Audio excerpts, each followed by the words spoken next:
Pernah kepikiran gak sih, kenapa sih ada orang yang mau bayar jutaan rupiah buat sebuah tas, padahal ada tas lain yang jauh lebih murah tapi fungsinya sama persis? Ternyata keputusan ekonomi kita itu jauh lebih rumit dari sekedar untung rugi loh. Hari ini kita bakal bedah sama-sama alasannya. Nah, pertanyaan soal tas mahal tadi itu sebetulnya membawa kita ke sebuah teka-teki besar dalam ilmu ekonomi. Kedengarannya kan kayak nggak masuk akal, tapi justru disinilah kuncinya untuk memahami bagaimana dunia ekonomi kita bekerja sekarang ini. Soalnya, kalau kita pakai kacamata ekonomi tradisional, pilihan beli tas mahal itu aneh. Teorinya kan, kita semua ini makhluk rasional. Kalau fungsinya sama, ya kita pasti pilih yang paling murah dong, iya kan? Tapi gimana kalau ternyata ada faktor lain yang bermain? Faktor yang gak ada hubungannya sama sekali dengan logika dan label harga. Nah, disinilah sosiologi ekonomi masuk. Bidang ini ngajak kita melihat semua ini dari sudut pandang yang, ya beda banget. Intinya begini, kalau mau ngerti ekonomi, kita harus ngerti masyarakatnya dulu. Titik. Karena semua keputusan ekonomi yang kita buat itu nggak terjadi di ruang hampa. Di sini nih letak perbedaan fundamentalnya. Ekonomi tradisional ngelihat kita ini kayak mesin hitung yang super logis. Sementara sosiologi ekonomi ngelihat kita sebagai makhluk sosial yang kompleks, yang keputusannya sangat dipengaruhi oleh orang-orang dan budaya di sekitar kita. Sebenarnya ide ini tuh udah ada dari lama loh. Yuk kita mundur sedikit buat lihat siapa aja para pemikir yang pertama kali sadar soal hubungan erat antara ekonomi dan masyarakat. Ada dua nama besar nih, Karl Marx dan Max Weber.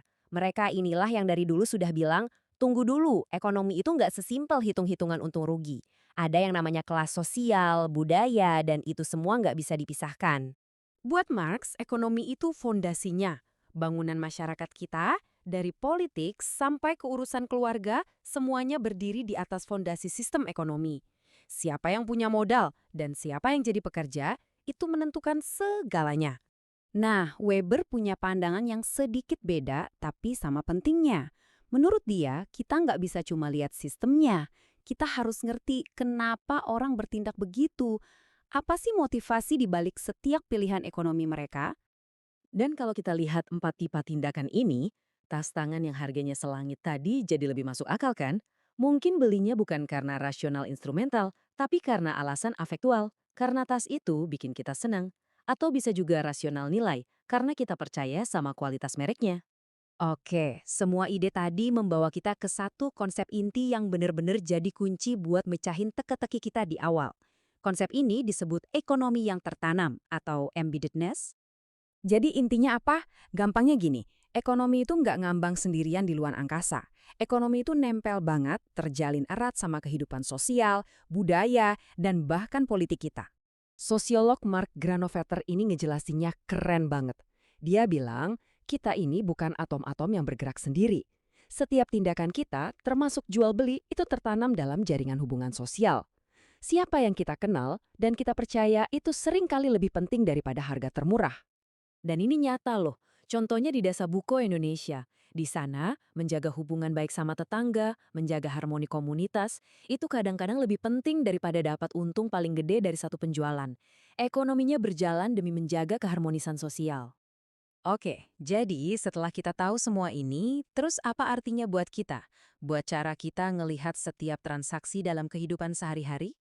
Artinya, setiap kali kita mengeluarkan uang, itu bukan sekedar transaksi ekonomi. Itu adalah sebuah tindakan sosial yang kompleks. Kita nggak cuma beli barang, tapi kita juga beli ide, beli status, dan beli rasa menjadi bagian dari sebuah kelompok. Nah, pemahaman ini mengubah segalanya. Percakapan soal ekonomi jadi bukan lagi cuma soal angka dan grafik, tapi soal manusia dan hubungan di antara mereka. Ini meninggalkan kita dengan satu pertanyaan besar buat direnungkan bersama.